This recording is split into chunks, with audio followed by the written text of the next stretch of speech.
Goblins, trick-taking, multi-purpose point acquisition. This channel was founded on a love of the lowly goblin, and I'm glad to say that Goblin Vaults, like the titular fantasy race, is menacing, clever, tricky, and packs a surprising amount in a small package. Let's check it out. While under the loosest definitions, you could call Goblin Vaults a trick-taking game, this is more a card implementation of a spatial arrangement game where you acquire cards by means of a trick, aka a round of card play where suits and numbers, usually with a particular suit as the trump, wins. Then place the card you acquire into your vaults, a hypothetical 4-column, called chambers, 3-row arrangement of cards, and your winnings can go in any column but must be placed in the first available row within that column from the top down. But why? How? And when? I guess? Well, anyway,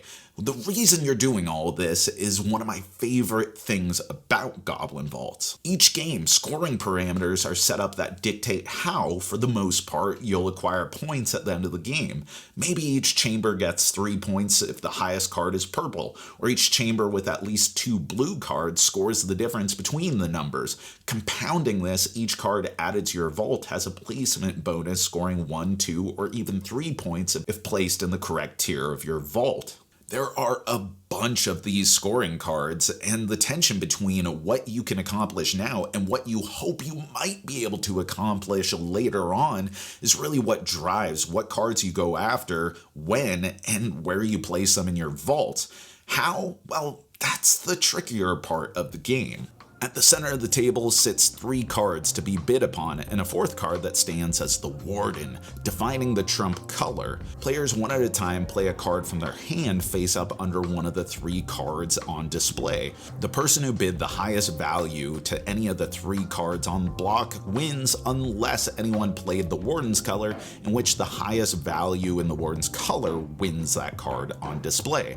Their played card becomes the new one up for bidding in that slot next round. If anyone else bid on the same card, the player who lost it adds their own played card to their vault, which is sometimes exactly what you want to happen. Though if you intentionally underbid someone else's with the intent of just scooping your card back up, you must pay a gear to the card currently winning the bid, both a singular point and a form of currency. No matter what, every player gets 1 card per round, assigns it to their vault, then any card that wasn't bid on gets a gear token from the supply, first player token passes, and then you just repeat. Sounds simple? Well, it is. That's one of the things that I love about this game. There is some chewiness, but as someone that can feel the anxious pressure of trick-taking games, I like that the trick-taking in this is pretty casual, with the stakes being how you assign and where. But that's not to say that you don't have some clever ploys. Before passing the first player token, the lead player can swap a card in the bidding block with the current Warden.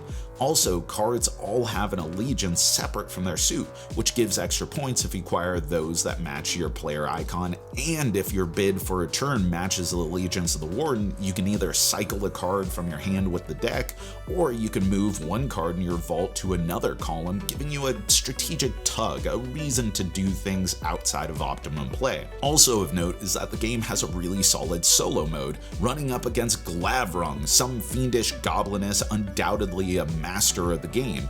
Glavrung bids twice each round, once before and once after your bid, driven by solo-specific notation on the cards, then just forking their winnings in a pile rather than relying on you to arrange things, scoring hefty points based on suits and faction allegiance. It's a really smart way to mimic the experience of playing with others, but making it fast and hassle-free to pilot. Look, Goblin Vaults is not some earth-shattering revelation of a game, but it is ridiculously charming, both thematic to its role-player universe and just some general goblin goof-offery when they might otherwise be doing their master's bidding. Though, for as mechanically lightweight as it is, there are a lot of competing scoring conditions that may drive min-maxers, or conversely people who don't want to think too much in a 30-minute card game, batty, leaving it solidly and maybe try before you buy territory. But for me, it's exactly what a card game and a goblin should be. Compact, conniving, mildly infuriating in the best sort of ways, and above all, fun. And that's our review. But let me know, what is your favorite trick-taking game or trick-taking implementation in an otherwise not entirely trick-taking game? Put it in the comments below, and as always, thanks for watching, thanks for supporting, thanks for being an awesome community. You know that I've been Jack for the Cardboard Herald.